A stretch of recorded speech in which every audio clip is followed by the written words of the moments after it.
da luta de classes está rolando. Ontem, o que aconteceu? Lula falou mais cedo, não foi nesse encontro com os povos indígenas, não, foi no encontro anterior com a sociedade civil.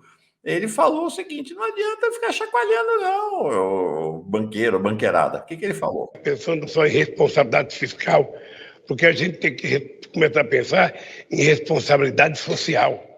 Porque quando se criou o teto de gasto, o que é um teto de gasto num país? Olha, o que é? Se o teto de gasto fosse para discutir que a gente não vai pagar a quantidade de juros para o sistema financeiro que a gente paga todo ano, mas a gente fosse continuar mantendo as políticas sociais intactas, tudo bem. Mas não. Quando você coloca uma coisa chamada teto de gasto, tudo que acontece é você tirar dinheiro da saúde, tirar dinheiro da educação, tirar dinheiro da ciência e tecnologia, tirar dinheiro da cultura, ou seja, você tenta desmontar tudo aquilo que faz parte do social. E você não mexe num centavo do sistema financeiro. Você não mexe num centavo daquele juro que os banqueiros têm que receber. Ah, mas se eu falar isso, vai cair a bolsa, vai aumentar o dólar. Paciência, porque o dólar não aumenta e a bolsa não cai por conta das pessoas sérias, mas é por conta dos especuladores que vivem especulando todo santo dia. É isso aí. Eles não gostaram. Não gostaram. Lula colocou o dedo na ferida e agora? Vamos combinar, né? Ele falou a campanha inteira que ia acabar com o teto, que vai acabar o teto de gastos. A campanha inteira ele atacou o teto de gastos. Eles agora estão descobrindo isso? Não. Eles querem manter o teto de gastos. Eles achavam que aquilo que Lula falou na campanha era só para inglês ver, que ele atraiu os compromissos da campanha. Aí é o que ele falou: a bolsa está caindo, o dólar está subindo. Paciência. Paciência mesmo, não tem a menor relação com a economia real do país. Mas eles reagiram. Então, ontem, sob o argumento de que eles apoiaram o Lula na campanha contra Bolsonaro, é importante dizer que eles apoiaram o golpe de 2016, apoiaram a eleição de Bolsonaro em 2018, deu ruim, né? Agora estão apoiando o Lula, foi importante, eles apoiaram o Lula, claro. Então, Armínio Fraga, Pedro Malan e Edmar Baixa escreveram uma carta ao presidente eleito. Na verdade, não escreveram uma carta. Né? Amolar a faca e tentar enfiar na barriga de Lula. É disso que se trata. Como eu falei antes, muito educada a carta. Mas é isso. Tem segmentos da oligarquia que são brutais. Brutais. Bolsonaro. Os donos de engenho. Tem segmentos da oligarquia que sabem comer com talher, que se educaram, que foram para a universidade, que foram estudar lá nos Estados Unidos e que aprenderam com a elite dos Estados Unidos. Na elite dos Estados Unidos tem um Trump, mas a elite dos Estados Unidos está educada para matar milhões de pessoas, sorrindo e tratando os serviçais muito bem. É disso que se trata. Então, eles escreveram, veja a petulância desta turma. Como eu disse mais uma vez, Pedro Malan e Edmar Baixa têm importância menor, realmente, que o que importa aí é o Armínio Fraga, que é, como eu disse, é o dono da voz. Os outros são apenas vozes. Né? Ele é o bilionário banqueiro que comanda esse trio e comanda muita gente no país. Muito simpático, muito simpático. Então, eles escreveram assim: o mesmo receio que afeta as taxas de juros afeta também o dólar. Imaginamos que seja motivo de grande frustração ver tudo isso. Será que seu histórico de disciplina fiscal basta? O que eles estão dizendo? Não, a biografia de Lula, os governos do PT, que foram os governos que mais respeitaram o equilíbrio fiscal, não basta. Eles querem que entregue tudo para eles. Tudo. A verdade é que os discursos e nomeações recentes e a PEC da transição sugerem que não basta. Ou seja, o que eles estão dizendo é o seguinte: que as nomeações... Que nomeações? Do governo de transição. Estavam falando oh, meu Deus do céu. Eles estão falando das nomeações de economistas de esquerda. Eles não querem o economista de esquerda na transição. E não querem a PEC da transição. Eles querem tudo como Dantes no quartel de Abrantes. Não é para mexer em nada. Desculpe-nos a franqueza. Como o senhor sabe, apoiamos a sua eleição e torcemos por um Brasil melhor e mais justo. Bullshit, como dizem os americanos. Eles apoiaram o Lula na eleição para garantir que tudo continue como sempre foi. Tudo continue como sempre foi. A carta é ousada, estou falando aqui, a Ana está falando do Guilherme Mello, né? Guilherme Mello, entre outros, realmente Guilherme Mello é uma presença importante lá na transição. Mais adiante, mais tarde, vem o Eduardo Costa Pinto aqui para analisar ponto por ponto a carta e a postura deles. Está aqui. O Manteiga também. Eles estavam falando do Manteiga, que depois, inclusive, renunciou à presença dele na transição em função dos ataques brutais que está sofrendo. Essa turma não bastou botar a Lava Jato em cima do Manteiga. Não bastou colocarem a Polícia Federal, porque tem o dedo de todos eles são corresponsáveis por isso. Não bastou, eles são todos educados, né? Todos finos, educados, mas nenhum deles se solidarizou ao Manteiga quando a Polícia Federal foi lá no Albert Einstein, quando a mulher do Manteiga estava sendo tratada de um câncer gravíssimo, ela morreu em função desse câncer, e tentaram arrancar o Manteiga, inclusive arrancar o Manteiga de dentro do UTI, de dentro do Einstein, para levar para a prisão. Essa turma toda ficou quieta naquela época, né? Agora estão aí estrilando, porque o Manteiga, que é o ministro da Fazenda do maior período de crescimento econômico do país, então estavam reclamando que o Manteiga estava na comissão de transição. É carga contra o jovem Guilherme Mello também. Olha o texto deles, que é uma mentira, vamos conversar sobre isso em detalhe. O teto de gastos não tira dinheiro da educação, da saúde e da cultura para pagar juros a banqueiros gananciosos. Não é uma conspiração para desmontar a área social. E o que é o teto de gastos, então? É uma afirmação, assim, é espantoso até que esses sujeitos que se arrogam como grandes economistas façam uma afirmação tão mentirosa quanto essa. O teto de gastos existe única e exclusivamente para retirar os recursos da área social. Só para isso, da saúde, da educação, dos programas sociais. Só existe para isso. Tanto que, para o Bolsa Família ser viável, ele vai ter que ser fora do teto de gastos. Fora do teto de gastos. Porque se tiver teto de gastos, não tem Bolsa Família. É preciso que se entenda. Veja aqui a afirmação, que interessante. Olha o olhar dessa turma. É preciso que se entenda que os juros, o dólar e a Bolsa são o produto das ações de todos na economia, dentro e fora do Brasil, sobretudo do próprio governo. Muita gente séria e trabalhadora, presidente, ficaram ofendidos que o Lula chamou-os de especuladores. Claro, o investimento de longo prazo em bolsa de valores é gente que está investindo no país, tá certo. Agora, essas oscilações cotidianas na bolsa de valores, dizer que isso é gente séria e trabalhadora, bullshit. Né? Mais uma vez, bullshit. É irritante mesmo, né? É irritante que essa turma esteja. E não sou eu que estou falando isso, não é o Eduardo Costa Pinto que virá falar sobre isso, não somos nós que somos de esquerda, não. A Mônica de Bolle, que é lá professora na John Hopkins University, nos Estados Unidos, que é uma economista liberal, que sempre se apresentou como uma economista liberal, ela dá o tom aqui, ela explica tintim por tintim. Esta turma é especuladora, sim. Vamos ver o que a Mônica de Bolle falou ontem sobre essa história? Primeiro, eu não vou dar muita atenção para essa história do mercado agora, não, porque... Espera aí. Tem acontecido isso de vez em quando aqui, entra sem imagem. Eu vou pegar direto do tweet dela, um minutinho só. Vi ontem lá no Twitter dela, Mônica de Bolle. A Mônica de Bolle é tão liberal, ela reviu várias posições dela, né? A vida vai ensinando.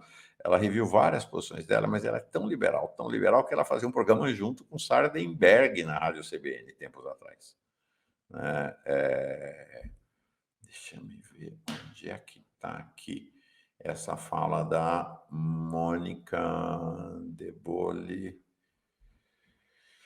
de ontem, um minutinho só.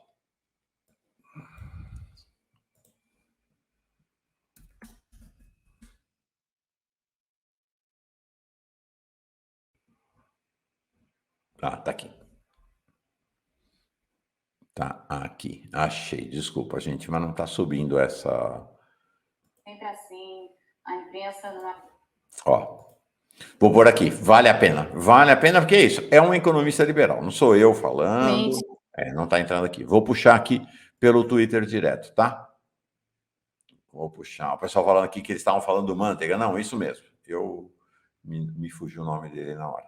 Vamos ouvir a Mônica de Bolle, então, uma economista liberal, sobre esta afirmação que eles fazem lá, que é tudo gente séria, presidente, que a Bolsa de Valores e o dólar é só gente séria, trabalhadora, gente, trabalhadora. Imaginar que essa turma não trabalha, né? É o sonho da elite brasileira. Essa turma só ganha dinheiro. Quem trabalha somos nós. Vamos ver aqui. Mônica de Bolle. Som na caixa, como dizia o velho Tim Maia. Vou abrir aqui na tela. Vamos lá. Aprende. Tá, gente, primeiro, olha só, gente, primeiro, eu não vou dar muita atenção para essa história do mercado agora, não, porque realmente não merece. De novo, é sempre assim, a imprensa não aprende, comete os mesmos erros, fica essa ladainha. Quem é o mercado? O mercado é formado por uma porção de instituições diferentes, tá? Cujos objetivos, horizontes, formas de análise são completamente distintas. Você não tem nenhuma homogeneidade no mercado. O mercado é um ecossistema, tá? Eu já trabalhei como consultora de várias dessas instituições e não só isso, eu sento no advisory board dos maiores fundos de pensão do mundo. É o Fundo de Pensão de Quebec, no Canadá. E o tipo de discussão que você tem é uma discussão de longo prazo, assim, uma discussão de médio prazo, é uma discussão de horizontes, assim, para onde as coisas estão indo, o que vai acontecer e tal, quais são os grandes debates, quais são os grandes temas que estão colocados e tudo mais. E essas são as instituições que realmente movem a economia. Não são essas as instituições que fazem o movimento sobe e desce, que a gente está vendo acontecer hoje no mercado brasileiro. Esses movimentos muito acentuados são movimentos especulativos. Isso é dinheiro de especulação. Isso é dinheiro que entra e sai o tempo inteiro, tá? Não é dinheiro que tenha qualquer compromisso em ficar investido no país. Esses movimentos, eles são muito efêmeros, porque da mesma forma que você vai ter, se Deus nos acuda que o pessoal fica aí hoje, amanhã sobe, e se não subir amanhã, sobe segunda. Então, é um movimento de especulação pura. Esses agentes especuladores, esse pessoal que trabalha no horizonte de super curto prazo, assim, eles ganham e perdem dinheiro na especulação, na volatilidade. É na volatilidade. Então, eles geram volatilidade para fazer isso. É isso aí. Mais uma vez, gente querida, não sou eu que sou um cara de esquerda que está falando, não é o Eduardo Costa Pinto que vai vir explicar esse detalhe, é a Mônica de Bolle, uma economista liberal. Então, esta turma aqui está querendo nos fazer crer que esses movimentos especulativos é coisa de gente séria e trabalhadora. Gente séria e trabalhadora, e realmente é chocante. Agora, tão chocante quanto isso é que tem gente na esquerda que está se tornando porta-voz deles, fazendo a defesa desse tipo de movimento.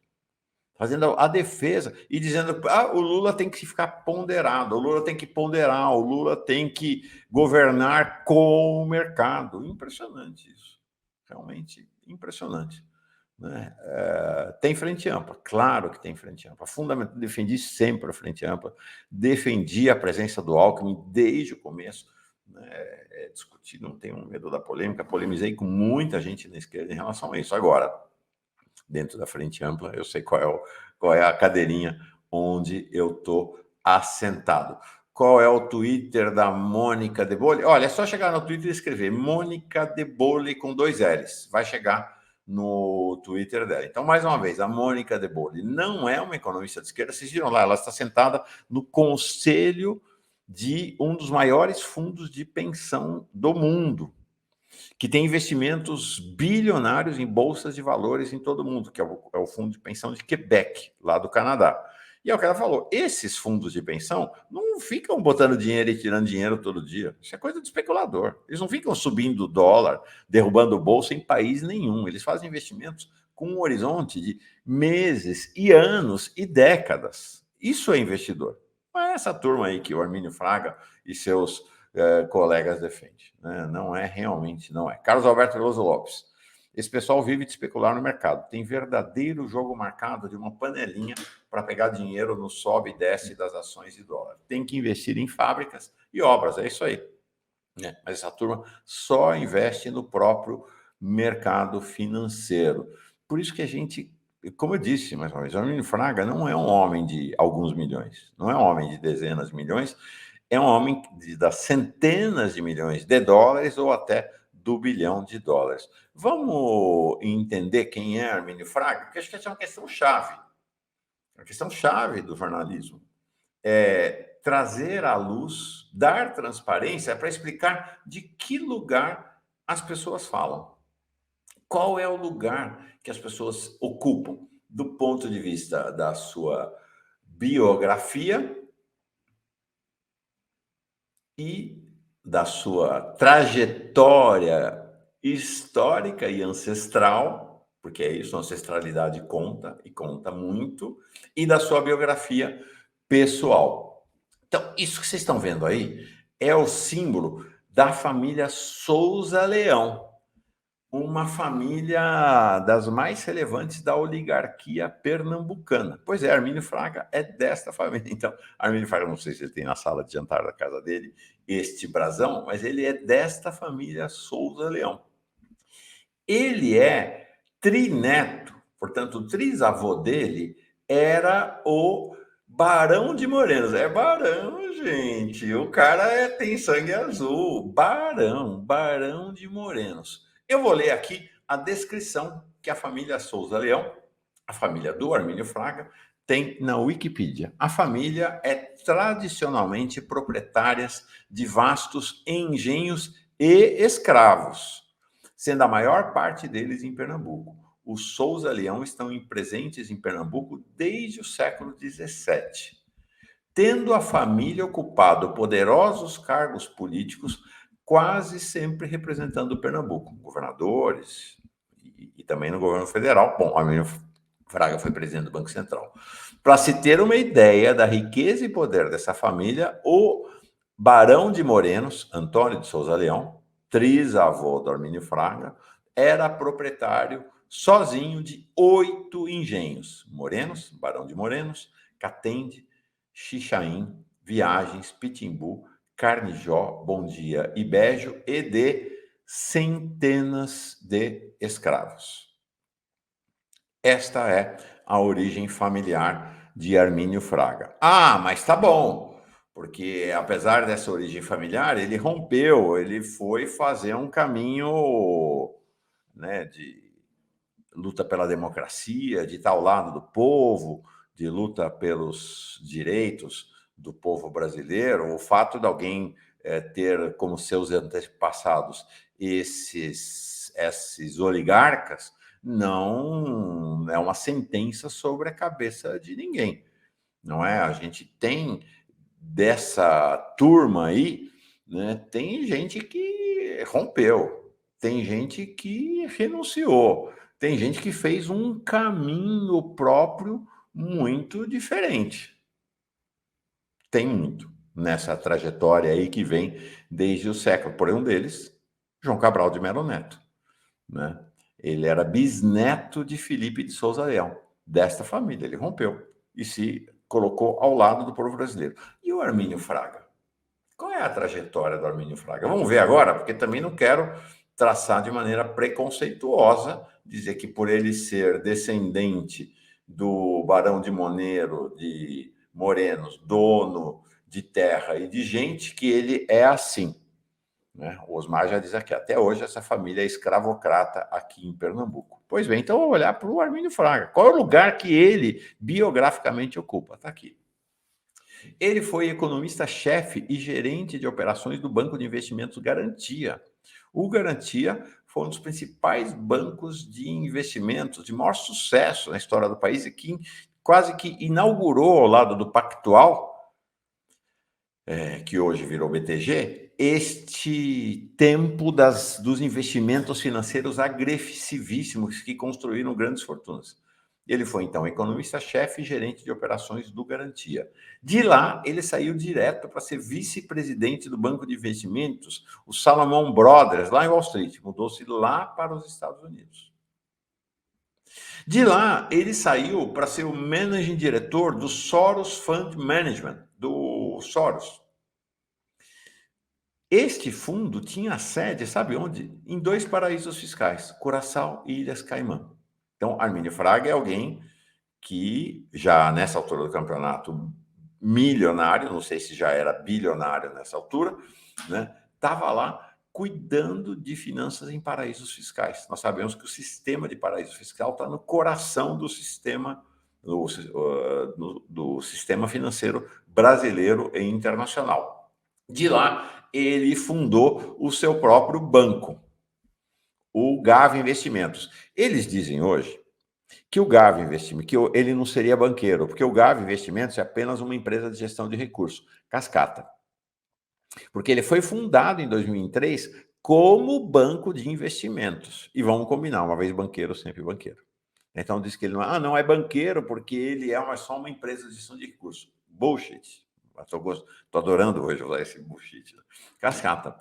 Em 2003, quando ele fundou o GAV Investimentos, eu vou dizer isso mais uma vez, era um banco de investimentos. Portanto, o senhor Armínio Fraga, além de ter sido altíssimo executivo de operações financeiras nacionais e globais, teve seu próprio banco. Aí, em 2010, ele vendeu, ficou bilionário, vendeu a GAV Investimentos para o JP Morgan, um dos maiores centros financeiros do capitalismo global, e o negócio era tão bom que 5 anos depois ele comprou de volta, está lá de novo ele como dono da GAV Investimentos. Então é importante dizer, é deste lugar que Armínio Fraga fala. É com esta trajetória familiar e com esta biografia pessoal, é dessa trajetória familiar e desta biografia pessoal, a partir dela que Armínio Fraga fala. Como eu disse mais uma vez, vamos combinar, o Malan e o Baixa não tem maior relevância nesse trio aí. Quem manda, de fato, o dono da voz